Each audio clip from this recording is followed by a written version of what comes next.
할렐루야. 네. 만나서 반갑습니다. 우리 성가대 귀한 찬양 잘 들었습니다. 어쩌면 이렇게 아름다운 수준이 있는 찬양을 통해서 제가 은혜를 많이 받았습니다. 오늘 제목은 십자가의 길인데요. 사도 바울의 말년에 쓴 편지가 디모데 후서입니다. 물론 디모데에게 보낸 서신이고요. 원래 믿음의 아들로 삼았던 그런 디모데입니다. 디모데는 외조모 로이스, 모친인 유니게, 원래는 그리스 사람, 아버지가 그리스 사람이에요. 어머니가 유대인이니까 거기서 할머니와 외할머니 로이스와 유니게의 영향을 많이 받아서 예수 믿고 이제 어떻게 되냐면 사도 바울의 아끼던 믿음의 아들이었어요. 그래서 그에게 자신이 에베소를 떠나오면서 후임으로 맡겼던 자가 바로 디모데입니다. 젊은 디모데. 그래서 뭐라 하냐면 여기 보시면 디모데에게 말하죠. 디모데 후서 1장 2절에 보면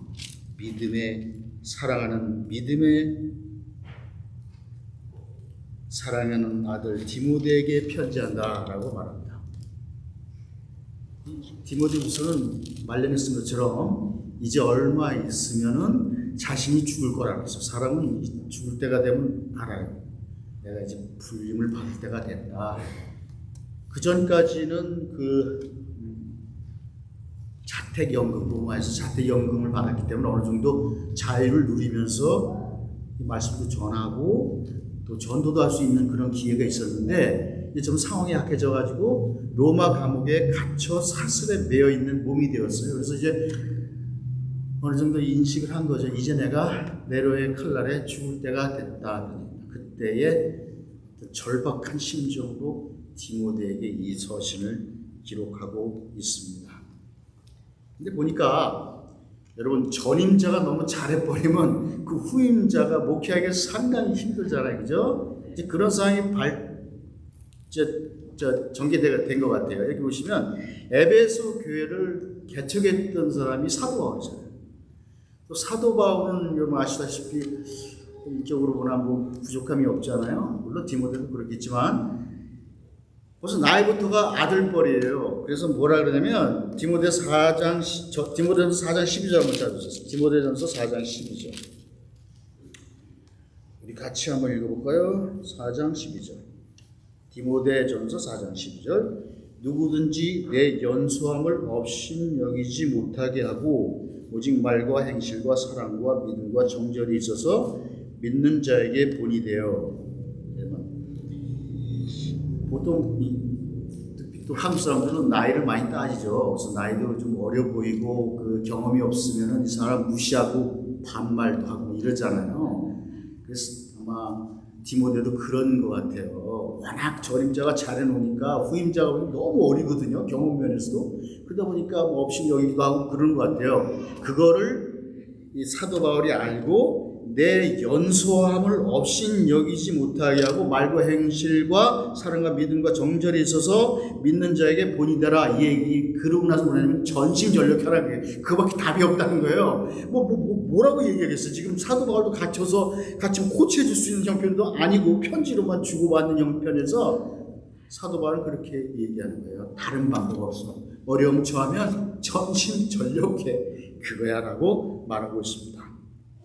저도 어떻게 볼지 모르겠지만 젊었을 때 지금 젊습니다만 상당히 동안이었어요. 차일드 페이스라고. 그래서 군대에 가서도 이렇게 고등학생으로 착각하고 막 그랬었어요.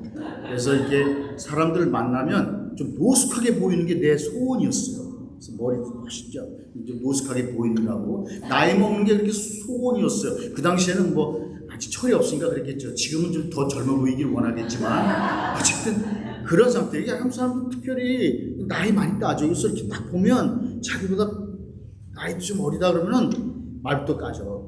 무시해요. 그리고 에베소 교회를 담당했던 그 목회자 디모데 디도도 목회자지만 디모데 목회자 아니에요? 가만히 보니까 문제가 많았어요. 특별히 그 연수함으로 업신여길 뿐만 아니라 이 거짓 선지자들이, 거짓 교사들이 들어와서는 복음을 자꾸 흐려놓는 거예요. 그러니까 이거 어떻게 해야 돼, 이거. 그리고 게다가 젊은 여자 성도들이 간에 알력이 생긴 거예요. 이거 어떻게 하겠어, 젊은 목사잖아요. 디모데가 고민하고 있어요. 그래서 뭘 하냐면, 디모데후서 1장 4절 한번 찾아보세요. 디모데후서 1장 4절. 디모데후서 1장 4절 같이 읽어요. 시작. 내 눈물을 생각하여 너 보기를 원하면 내 기쁨이 가득하게 하려 함이니. 내 눈물이 뭐예요? 바로 디모데의 눈물이에요. 지금 이렇게 어려움에 처하니까 디모데가 남몰래 눈물을 많이 흘렸어. 이거를 사도 바울도 알았던 거죠. 내 눈물을 생각하여 너 보기를 원함. 내 눈물을 흘리고 있구나. 내 어려움 안다. 그런 얘기예요. 그뿐만 아니라 여러분 이제 뭐 보시면은 디모데전서 5장 20절에 보면 이제부터 물만 마시지 말고 내 위장과 자주나는 병을 위하여 포도주를 조금씩 쓰라 그랬어. 그 얘기 뭐냐면 병이 난 거예요. 디모데가 목회하면서 너무 힘드니까 속병이 난 거예요. 위장병, 속병, 위궤양 뭐 이런 거 있잖아요. 걔는 너무 힘든 거예요. 그러니까 이제는 물만 마셔서 될 게 아니다. 사도 바울이 아주 권면하고 있어요. 여러분 그 위장병이 그의 목회에 많은 지장을 주었던 거예요. 눈물과 위장병, 그 외에 또 어떤 병인지 모르지만 어려움을 겪고 있는 디모데. 그러나 사도 바울도 어찌할 수 없는 그런 형편에 있었던 거죠. 그런데 사도 바울도 마찬가지였어요. 로마 감옥에 갇혀 있으면서 어떤 오해를 받았냐면 그를 따르던 자들이 오해를 하기 시작했어요. 사도 바울 별볼 없구만. 아니 어떻게 지금 전도할 때인데 감옥에 갇혀서 저렇게 힘을 못 써. 능력의 사자라는 사람. 이렇게 비난하기도 하고 그랬던 거예요. 그런데 이 사도 바울은 그럼에도 불구하고 자신의 형편 개의치 아니하고 그 어린 디모데에게, 젊은 디모데에게 이렇게 권면합니다. 이게 뭐냐면 사도 바울의 유언이에요. 사람 유언할 때는 진솔해지죠. 원래 사도 바울이 진솔하지만 원래 거짓이 없어요. 그래서 이제 자신의 삶을 쭉 되돌아보면서 인생의 황혼길, 여러분 저녁물이 아름다우면 그날도 아름답다고 했듯이 사도 바울의 삶이 아름다웠어요. 그러니까 이제 저녁 황혼역이라 그러면 그것도 아름다운 거예요. 그때에 디모데에게 이제 마지막 유언과 권면을 하고 있으면서 현재 상황이 어떠냐? 6절 보세요. 전제와 같이 벌써 부어지고 나의 떠날 시각이 가까웠다. 여러분 전제가 뭐냐면 이 포도주를 붓는 의식이에요. 맨 마지막에 행해지는데 이제 제단 위에 제물을 놓고 그 위에다가 이제 포도주를 붓습니다. 그럼 그걸로 끝나는 거예요. 그게 뭐예요? 자기가 전제 술이다, 제사 술이다, 이제는 마지막이다라고 자기 형편을 얘기하는 거예요. 이제 나는 갈 때가 됐다.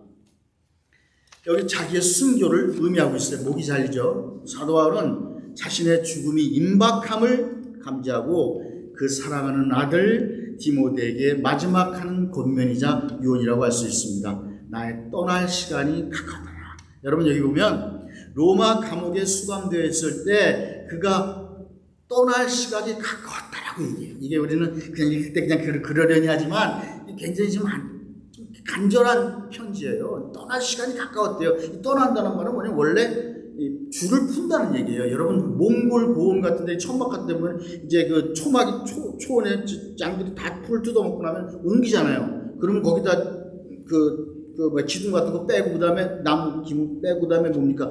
그 묶었던 줄을 풉니다. 이 푼다는 얘기가 이거예요. 떠난다는 말. 또 하나는 어떤 동물에게 일을 시킬 때에 밭을 갈굴 때 논에 쟁기를 갈 때 이럴 때에 쉬었던 멍에를 말하는 거예요. 이제 멍에를 벗을 때가 됐다는 거예요. 나의 사명을 다해서 이제 나는 멍에를 벗을 때가 됐다라고 말합니다. 그러면서 그에게 얘기하는 거예요. 이제 난 갈 때가 됐어. 이러한 시점에서 사도 바울은 자신의 과거를 돌아보고 또 자신의 앞에 있는 미래를 전망하고 있는 내용이에요. 6절은 사도 바울의 현재 상황, 7절은 인생의 해질녘 바라보며 자신의 삶을 회고하고 있습니다. 여담입니다만 제가 좋아하는 찬송 중에 그런 게 있어요. 해지는 저편 새하늘에는 우리 주 예수 계시오니. 아마 사도 바울이 이 찬양을 알았다면 아마 이런 찬양을 불렀을 것 같아요. 참 노래가 참 좋죠, 그죠? 찬양이. 그리고 거기에는 같이 했던 성도들이 우리를 기다리고 있다.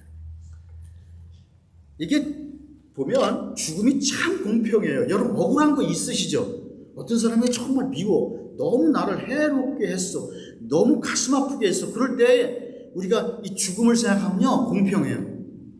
점점 죽으면서 철든 사람이 뭔지 아세요? 자기 자신을 얘기하는 거예요. 그게 철든 사람의 모습이에요.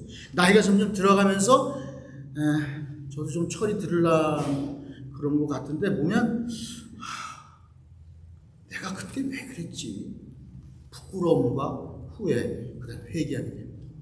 그렇잖아. 예전에는 그 사람은 없으면 뭐 잘 될 것 같아. 잘 되긴 뭐 개뿔 뭐 잘 되긴 못 잘 돼요. 그럼에도 불구하고 자신을 뉘우치는 건 내가 이랬구나. 그게 진솔한 신앙인의 모습이에요. 누구나 다 죽으니까 억울할 것도 사실 없어요. 자기 죽음을 생각해 보는 거예요. 그러면서 시간이 흐를수록 그럴 수도 있지. 그렇고 말고 뭐 이렇게 생각하다가 더 철이들을 몰아앉아서 나는 뭐 잘났나? 그 철든 사람이 그 사람이 철든 사람이. 어떤 경우는 제가 그렇게 기도할 때가 있어요.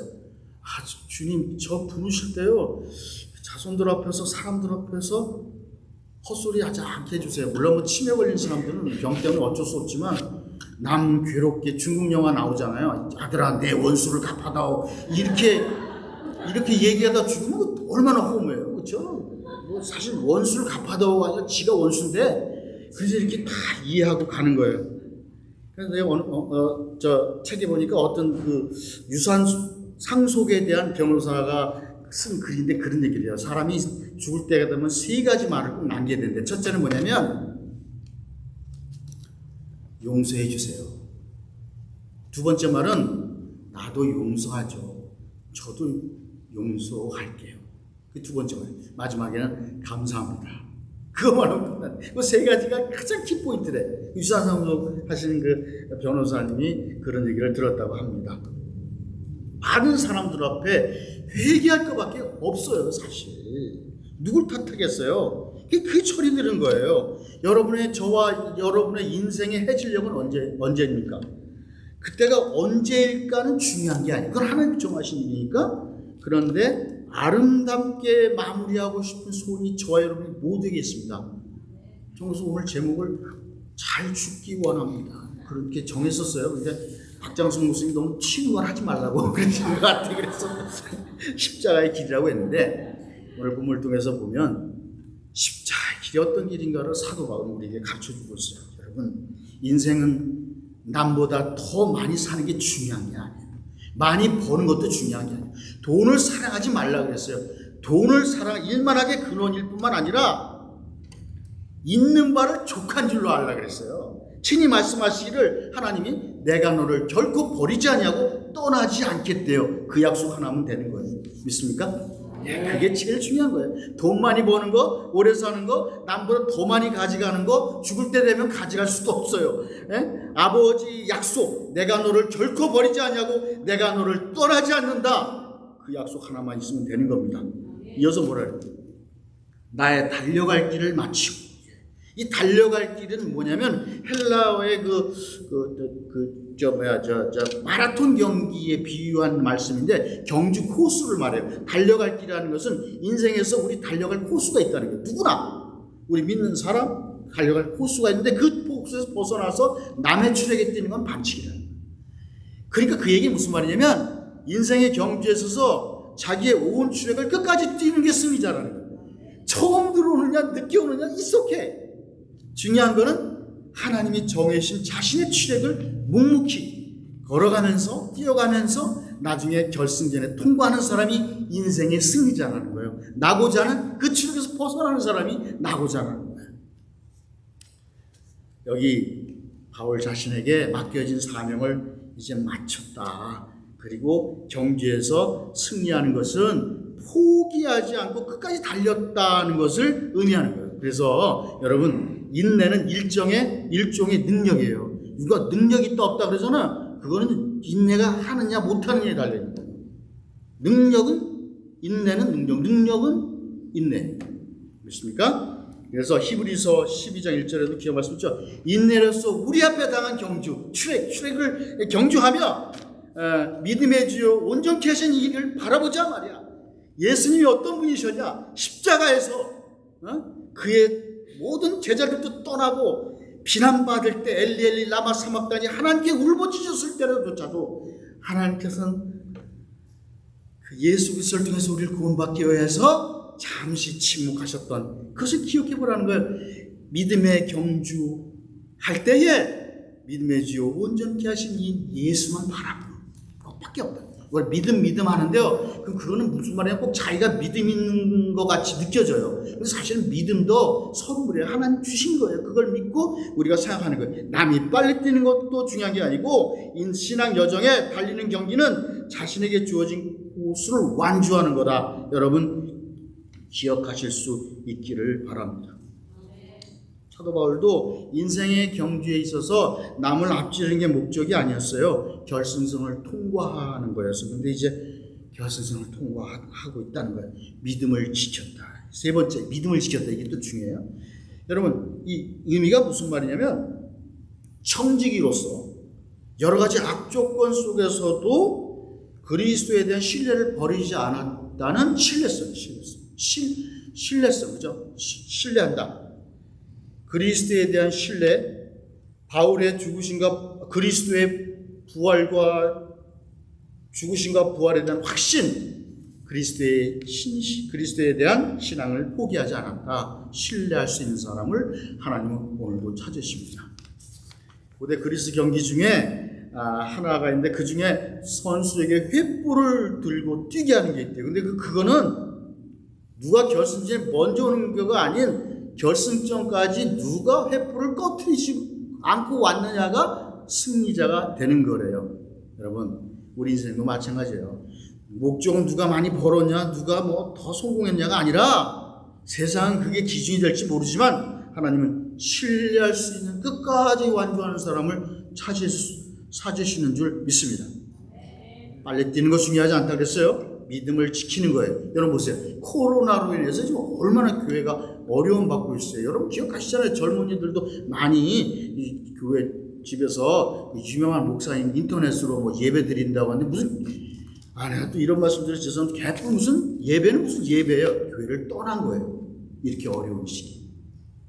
그래서 여러분들이 교회 나와서 그래도 예배 신앙 지키려고 이렇게 하는 것이 참 아름다워요. 참 아름답습니다. 예, 여러분 사도 바울은 그의 눈을 과거의 미래를 돌려 그 앞에 있는 것을 기대하고 있어요. 뭘 기대하고 있어요? 미래에 대한 전망, 이제후로는. 예? 그 문자적으로 나머지에 대해서는 이제 내가 할 일을 다 끝마쳤고 오직 남은 것은 의의 면류관이라는 거예요. 의의 면류관은 믿음으로 의롭게 된 자가 쓸 수 있는 의의 면류관을 쓸 날이 되는데 나만 받는 게 아니라 믿음으로 주의 오심을 기다리는 모든 자에게 돈이라고 얘기하고 있습니다. 의의 면류관. 여기 면류관을 준비되었다 하는 것도 이 준비되고 있다는 것도 아니고 다 준비됐다는 거예요. 그래서 그런 말 하잖아요. 우리는 이미 예수 그리스도께서 이겨놓은 싸움을 싸우는 것이야. 우리는 지금 영적 전투를 하면서요 여러 가지로 싸움을 싸울 수 있잖아요. 근데 그 싸움은 이미 예수 그리스도께서 십자가에서 이미 이겨놓으신 싸움을 싸우는 거예요. 그거 한번 기억하시면 여러분에게 힘이 생길 줄 믿습니다. 그렇습니다. 주 곧 의로우신 재판관장이 그날 내게 주실 것이요. 준비되고 있는 것도 아니에요. 다 예비됐다. 그런 얘기예요. 사모하고 있습니다. 아주 간절하게 바라고 있는 거예요. 이제 마무리 짓게요. 오늘 설교 제목이 십자가의 길입니다. 억울함으로 따지면 사도 바울만한 사람 없죠. 섭섭한 일 따지면 사도 바울만한 사람 없어요. 10절 보세요. 10절 보시면 10절 보시면 4장 10절 한번 볼까? 대마는 이 세상을 사랑하여 나를 버리고 데살로니가로 갔고, 그렇게 신음했던 대마는 세상을 사랑해서 떠나가 버렸대요.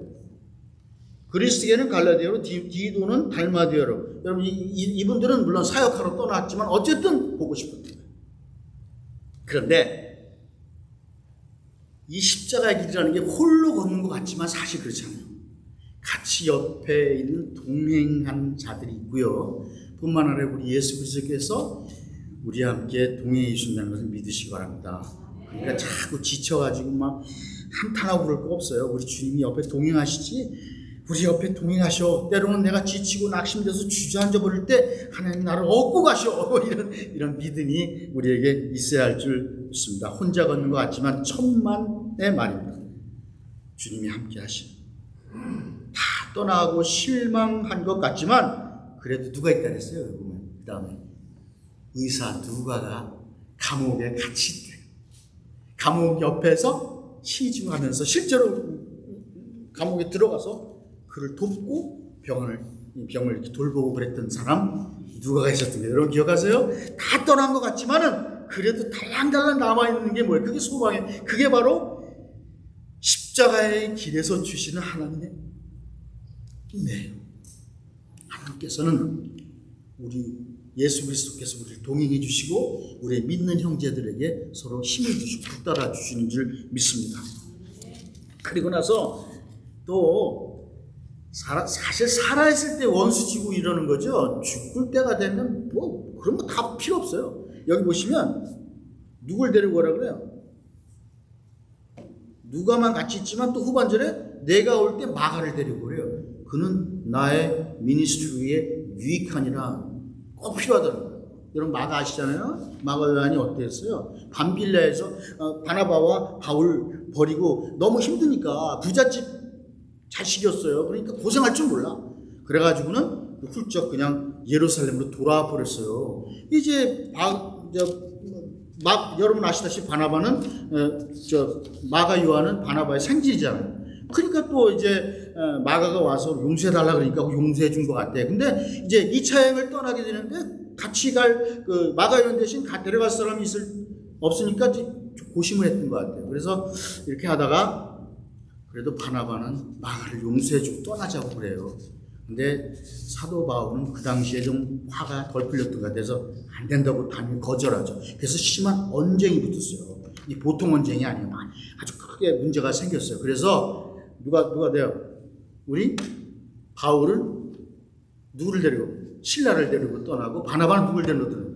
마가 요한을 데리고 떠나서 마가는 알렉산드리아에서 큰 교회를 개척하고 이제 큰 일을 감당해요. 그 후에 사도 바울도 그 소식을 알고 뭐라냐면 마가 요한을 용서하는 거예요.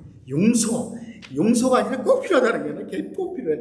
내가 전에는 오해했는데 보니까 그게 진국이야. 여러분 참 멋있잖아요. 결국 마가도 용서받는 모습, 그를 꼭 데려가는 거예요. 여러분 우리가 황영길에 남겨둘 할 말이 아닐까요? 용서했다, 보고 싶다. 여러분 지금 사도 바울이 홀로 있는 것 같지만 그 주위에 많은 사람들이 기도하고 있어요. 또 좋은 일만 있었던 거 아니에요. 여기 보시면 구리세공 5장 14절에 알렉산드리아는 바울에게 해를 많이 끼쳤어요. 그런데 현재 자신의 상황에서 불만 하나도 없어요. 처음에는 입에 혀처럼 말이죠. 바울 곁에서 이 재판을 위해서 변호해주고 힘을 주고 함께했던 자들이 많았어요. 근데 뭐라 그래요? 16절 보면 하나도 없이 바울을 버렸던 상황이에요. 하지만 사도 바울은 나무라지 않아요. 오히려 디모데에게 당부해요. 그러나 그들에게 허물을 돌리지 않기를 원한다. 여러분 이 빈말이 아니에요. 바로 이런 모습, 황용역의 사도 바울이 디모데에게 당부했던 말입니다. 허물 돌리지 마. 내게 너에게 부탁하는데 그들 잘못만은 아니야. 허물을 돌리지 말았다고. 여러분 그 이유가 17절에 나온 보시면 주께서 나에게 힘을 주심 나로 말하면 선포된 말씀이 온전히 전파되어 모든 이방인을 듣게 하려 하심이라 내가 사자의 입에서 건짐을 받았다. 17절에 그 이유가 뭐냐면 이런 일에 대해 해석이 나와요. 해석. 모든 일은 해석이에요. 일어난 사건에 대해서 해석을 어떻게 하냐에 따라 천국도 될 수 있고 지옥도 될 수 있다는 거예요. 여기 보면 다 이유가 있어요. 지금은 이해가 안 되고 모를 수 있지만 언젠가 하나님의 뜻이 이루어질 날이 온다는 겁니다. 우리가 다 모를 수 있어요. 그렇지만 그래서 때로 답답하고 억울하고 눈물을 흘리고 분통 터뜨릴 때 있어요. 하지만 사도 바울은 그렇게 하지 않았어요. 대신 어떻게 했어요? 17절 후반절에 내가 사자의 입에서 건짐을 받았다는 게 이미 받았다. 왜? 우리 주께서 함께 하시기 때문에. 그래서 십자가에는 그런 것 같아요. 십자가의 먼 길 끝에 천국문에 이르렀을 때 무릎을 탁 치면서 하는 말, 그래서 그랬구나. 그날이 분명히 올 줄 믿습니다. 그게 십자가 길이요. 우리가 살아있을 때 원수도 되고 오해도 생기는 것이지 죽을 때가 되면 이 또한 지나갈 줄 믿습니다. 이후로는 나를 위하여 면류관이 예비되었으므로 주곧 의로우신 재판장이 그날에 내게 주실 것임 내게만이 아니라 주의 나타나신 아심을 삼아하는 모든 자에게니라. 아멘. 이게 진정한 승리자의 모습이요 확신이라고 믿습니다. 한국에 한돌이라는 가수가 있어요. 그 가수가 작곡하고 작사한 곡이 여럿 있는데 그 중에 여러분 들어보시는 곡이 있어요. 꼴찌를 위하여라는 곡이 있어요. 의미심장한데 서글프기도 하고 좀 안타깝기도 하지만 그래도 참 의미가 있어요. 이 가수가 지금 한돌이라는 가수 이름조차 신기하잖아요, 그죠? 그래서 제가 컴퓨터를 이렇게 봤어요. 한돌이 가수는 원래 예명일지 모르겠어요. 한돌 개똥벌레 작사 작곡한 사람도 이분인데 어느 쇼 프로그램에서 이 꼴찌를 위하여 작사 작곡하게 된 사연을 소개해요. 뭐라냐면 자신이 초등학교 3학년 때 스케이트를 꽤 잘 탔나 봐요. 그래서 스케이트 수많은 그 학생들이 참가하는 거기서 500m 결승에 전국에서 8등 8명이 뽑혔대. 그래가지고 이제 그 8명하게 결선해서 500m 경주를 하는데 어떻게 보니까 자기 1등하고 있더래요. 500m. 너무 흥분하다 어린 마음에 한 20여 미터를 달려놓고서는 그만 어떻게 됐어요? 넘어지고 말았대요. 그때 선생님이 멀리서 이름을 부르시면서 뭐라 하냐면 이러더래요. 일어나서 끝까지 달리라는 거예요. 일어나서 끝까지 달리라는 거예요. 뒤에 따라오던 7명은 눈 깜짝할 새 지나가고 울먹이면서 꼬린 지점까지 왔대요. 여러분 몇 지겠어요? 8명이 참가하신 게 8꼴찌죠 뭐. 그런데 선생님이 등을 탁 두드리면서 그러더래. 얘야 너는 꼴찌를 한 게 아니라 8등을 한 거야. 그러더래.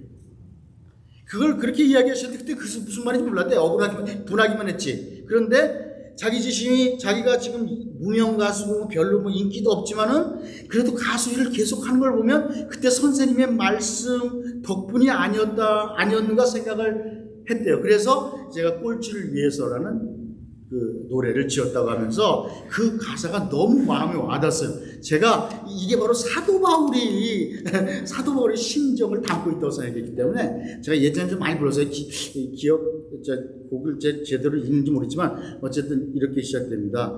지금도 달리고 있지 하지만 꼴찌인 것을 그래도 내가 가는 이 길은 가야 되겠지 1등을 하는 것보다 꼴찌가 더욱 힘들다. 마음이 와닿지?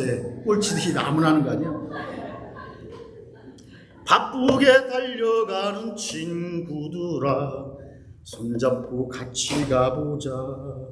보고픈 책들을 마음껏 보고 밤하늘의 별님도 보고 이 산 저 들판 거닐면서 내 꿈도 지키고 싶다. 어설픈 1등보다는 자랑스런 꼴찌가 좋다. 가는 길 포기하지 않는다면 옳지도 괜찮은 거야. 가는 길 포기하지 않는다면 옳지도 괜찮은 거야. 이렇게 돼요. 아니 박수는 무슨 지금 가요를 부르고 있는데 어쨌든 마음에 와닿았어요. 제가 이렇게 불렀어요. 근데 믿음의 길을 포기하지 않는다면 죄송합니다. 좀 말을 좀 혼나요. 아브라함처럼 마침내 약속의 땅에 들어가요. 거기 마침내란 말이 이 아브라함의 거기 그 문단의 그 장의 정수에 마침내 들어갔다. 여러분, 믿음의 길 포기하지 않는다면 꼴찌는 중요한 게 아니에요. 그 자가 바로 승리자요 십자가의 길의 완성입니다. 여러분 어떻게 생각하십니까? 기도하겠습니다.